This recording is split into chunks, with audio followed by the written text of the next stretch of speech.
الحمدللہ رب العالمین والعاقبۃ للمتقین الصلاۃ والسلام علی سید الانبیاء والمرسلین وعلی آلہ واصحابہ واہل بیتہ اجمعین، اما بعد فاعوذ باللہ من الشیطان الرجیم، بسم اللہ الرحمن الرحیم۔ الصلاۃ والسلام علیک یا سیدی یا رسول اللہ وعلی آلک وصحابک یا سیدی یا حبیب اللہ۔ جب سیدنا عمر رضی اللہ تعالیٰ عنہ پر حملہ کیا گیا تو ان کے لیے دودھ لایا گیا۔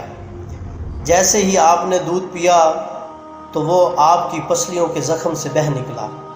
طبیب نے ان سے کہا، اے امیر المومنین، وصیت فرما دیں، آپ زیادہ دیر زندہ نہیں رہ سکیں گے۔ تو انہوں نے اپنے بیٹے عبداللہ کو بلایا اور کہا کہ حذیفہ بن الیمان کو میرے پاس بلاؤ۔ حذیفہ بن الیمان حاضر ہو گئے۔ یہ وہ صحابی ہیں جنہیں نبی کریم صلی اللہ علیہ وسلم نے منافقین کے ناموں کی فہرست عطا کی تھی، اور ان ناموں کے بارے میں اللہ پاک، اس کے رسول صلی اللہ علیہ وسلم اور حذیفہ بن الیمان کے علاوہ کوئی نہیں جانتا تھا۔ حضرت عمر نے پوچھا جب کہ خون ان کی پسلیوں سے بہہ رہا تھا کہ اے حذیفہ بن الیمان، میں آپ کو اللہ کی قسم دے کر کہتا ہوں، کیا اللہ کے رسول صلی اللہ علیہ وسلم نے میرا نام منافقین کے ناموں میں لیا ہے یا نہیں؟ یہ سن کر حذیفہ بن الیمان کی آنکھوں سے آنسو جاری ہو گئے اور فرمایا، یہ میرے پاس رسول اللہ صلی اللہ علیہ وسلم کا راز ہے جو میں کسی کو نہیں بتا سکتا۔ آپ نے پھر پوچھا، خدا کے لیے مجھے اتنا بتا دیں، اللہ کے رسول اللہ صلی اللہ علیہ وسلم نے میرا نام شامل کیا ہے یا نہیں؟ حذیفہ بن الیمان کی ہچکی بند گئی اور کہتے ہیں، اے عمر، میں صرف آپ کو بتا رہا ہوں، اگر آپ کی جگہ کوئی اور ہوتا تو میں کبھی بھی اپنی زبان نہ کھولتا، اور وہ بھی صرف اتنا بتاتا ہوں کہ رسول اللہ صلی اللہ علیہ وسلم نے اس میں آپ کا نام شامل نہیں کیا۔ حضرت عمر نے اپنے بیٹے عبداللہ سے کہا کہ دنیا میں میرے لیے ایک چیز باقی رہ گئی ہے۔ حضرت عبداللہ نے پوچھا، وہ کیا ہے ابا جان؟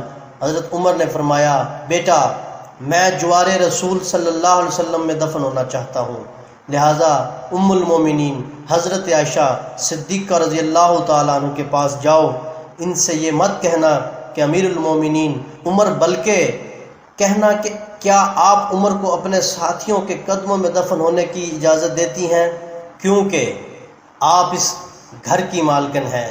تو ام المومنین نے جواب دیا کہ یہ جگہ تو میں نے اپنے لیے تیار کر رکھی تھی، لیکن آج میں اسے عمر کے لیے ترک کرتی ہوں۔ عبداللہ ابن عمر شاداں و فرحاں واپس آئے اور عرض کی، اجازت مل گئی ہے۔ عبداللہ ابن عمر نے دیکھا کہ حضرت عمر کا رخسار مٹی پر پڑا ہے تو انہوں نے آپ کا چہرہ اٹھا کر اپنی گود میں لے لیا۔ حضرت عمر نے اپنے بیٹے کی طرف دیکھا اور فرمایا کہ کیوں تم میرا چہرہ مٹی سے بچانا چاہتے ہو؟ عبداللہ ابن عمر نے کہا، ابا جان، لیکن حضرت عمر نے بات کاٹتے ہوئے فرمایا کہ اپنے باپ کا چہرہ مٹی سے لگنے دو، بربادی ہے عمر کے لیے اگر کل اللہ پاک نے اسے نہ بخشا۔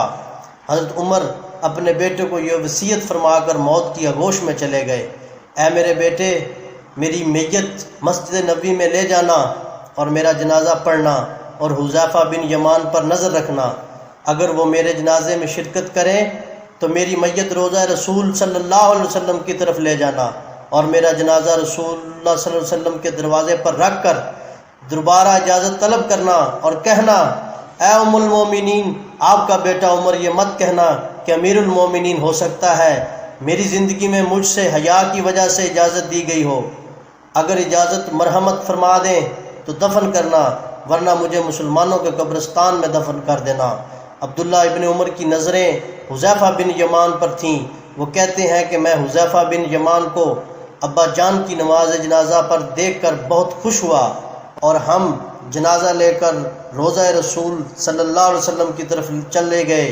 دروازے پر کھڑے ہو کر میں نے کہا، اے ہماری ماں، آپ کا بیٹا عمر دروازے پر ہے، کیا آپ تدفین کی اجازت دیتی ہیں؟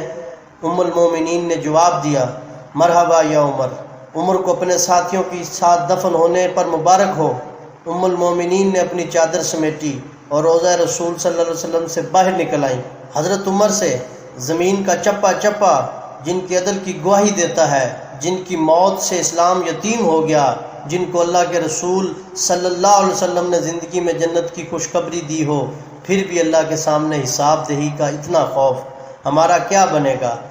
اللہ ہم سب کی اور کل مسلمین کی مغفرت فرمائے، اور حضرت عمر جیسا درد اور حضرت عمر جیسا خوف خدا نصیب فرمائے، آمین۔